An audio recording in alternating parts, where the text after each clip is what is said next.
Okay, this is our last section that we're going to cover on personal finance before we have our test. So, what we're actually going to talk about today, different from the last time we met, was last time we talked about simple interest, and this time we're going to talk about compound interest.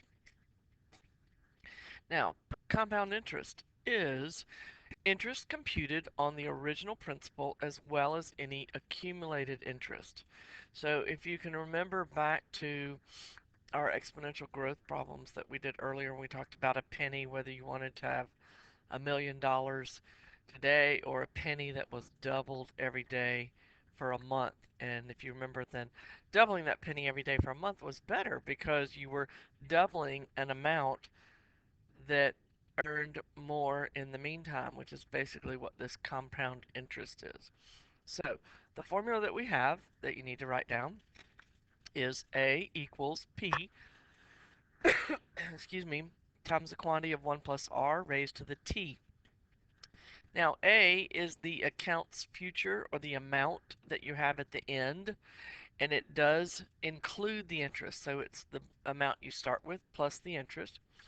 P is your principal or your present value, and that is the amount that you start with. So A is what you end with, P is what you start with, R is what we've had before, it's our interest rate, and T is the time in terms of years. Interest formula T always represents years, so just like before, if you have months, then you got to remember to change the months into years. Okay, so our example, you deposit $2,000 in a savings account at Hometown Bank, which has a rate of 6%. Find the amount A of money in the account after 3 years, subject to compound interest. So hopefully you can see from our formula that 2000 will be your P, 6% is your rate, but we have to write that as a decimal, and T is 3 for 3 years. So when we put that in our formula, just like we said, here's our P, what we started with, our rate written as a decimal, our time to 3 years, then we get $2,000, $2,382.03. Now, to find the interest, this is the amount we have plus interest. So to find the interest, then you're going to subtract the total amount of money minus the money that you started with, which was 2000.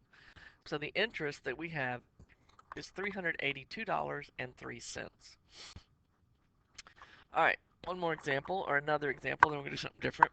You deposit $750 in a savings account that has a rate of 6%. How much money will you have after 5 years subject to compound interest?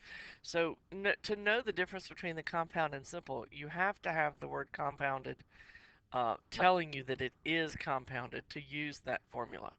Okay, 7,500 is our P. Our rate again is 6% or 0.06, and our time is 5 years. So when we plug that in, A equals P 1 plus R to the T, then we have our amount of $10,036.69. How do we find the interest? I'm going to take that number and subtract the original amount of 7,500 and find out that our interest is $2,536.69. Okay, so now we're going to do an example to see what's the difference or how they compare between simple and compound interest. You win a cash prize of $10,000. You decide to invest it for 10 years with a rate of 4.5%. How much money will you have in 10 years using simple interest? So remember, our simple interest formula is I equals PRT, and P is 10,000. That's our principal and beginning amount. Our rate, 4.5% written as a decimal, and our time is 10 years. So how much interest is that? That's $4,500 in interest. But to find how much money we will have, we need to add that to the beginning amount. And so we end up with 14,500. And of course, our compound interest formula goes ahead and gives us that final amount. So we have P as our principal, 1 plus the rate raised to the T, and that gives us $15,529.69. So you can see when you are receiving interest, it is definitely better to have compound interest.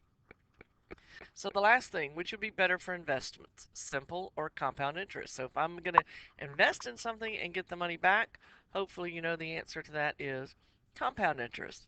However, which would be better for loans? If I have to pay somebody back, obviously, then simple interest is the preferable method to go.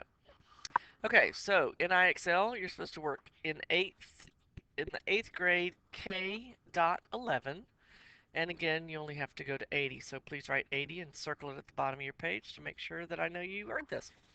Thanks, and if you have any questions, please come see me.